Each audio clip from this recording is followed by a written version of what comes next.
Yun, maraming salamat nga pala sa mga araw, panahon, buwan, taon na lumipas na buong 2025. Marami kaming naging pagsubok, marami kaming naging challenge kasama ang timpalaki.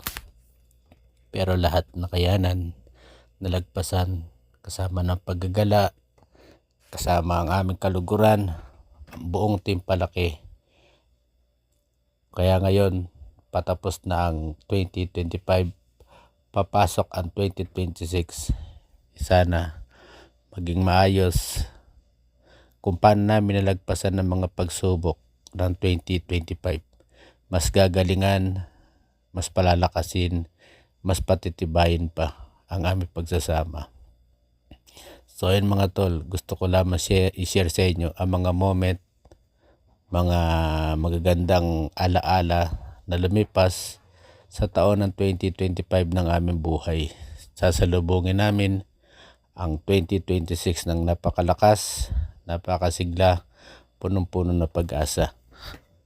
So kahit na pinagdaanan ang maraming mga pasakit, maraming pagsubok, nalagpasan, nakayanan, at higit sa lahat ay matatag at masaya ang buong timpalaki. Gusto ko lamang din pasamantalahin ng pagkakataon bago matapos ang 2025.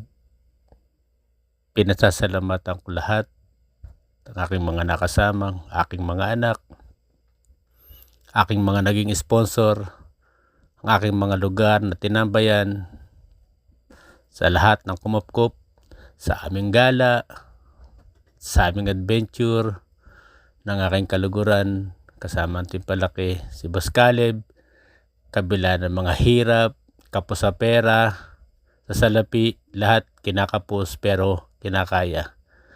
Gugulat ka na lang, dumarating ang mga biyaya. May mga biyaya na hindi mo inaasahan, na tanging pangarap lamang namin, paggising namin, andyan na, abot kamay na namin. Ganun pa man, patuloy kami nagpapasalamat sa Panginoon at nakakamit namin ang aming mga mumunting pangarap, mumunting mga pinangarap na sana pagdating ng panahon magkaroon kami nito upang sa aming paglalakbay buong timpalaking gagala, tatambay kung saan namin naisin tumambay. Nagulat ka na lang, ipinagkaloob na ng Panginoon sa iyo. So ito ang mga ganap sa buhay naming 2025. Darating pa ang maraming pagsubok sa 2026. Sana mas maging matatag, mas maging malakas ang timpalaki upang makayanan lahat ng mga pagsubok, karamdaman, mga hinaing sa buhay, kakayanin.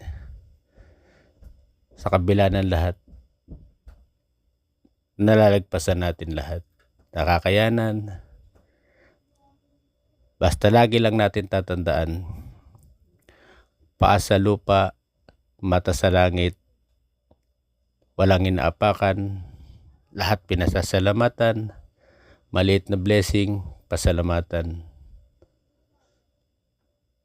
Ganun din sana sa darating na 2026, patuloy naming palalakasin ang aming timpalaki.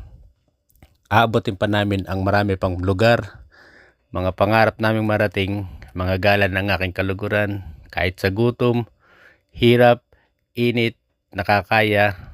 Pero ngayon, hindi na mabibilad sa araw, hindi na kami mabibilad sa ulan, dahil naipagkaloob na ang munting pinangarap namin. Sana sa aming paggala ng timpalaki, sabay-sabay kaming gagala, hindi na maiinitan, hindi na maulanan, kahit giniginaw na, tuloy ang gala.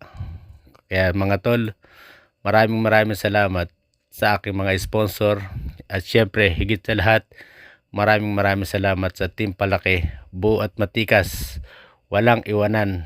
Sabi nga nila, hanggang sa huli, subok na matatag, subok na matapang ang timpalaki. God bless you all and Happy New Year sa ating lahat. Timpalaki, go go go, kakayanin lahat ng pagsubok, Basta't sama-sama, walang iwanan. God bless you all mga kaluguran.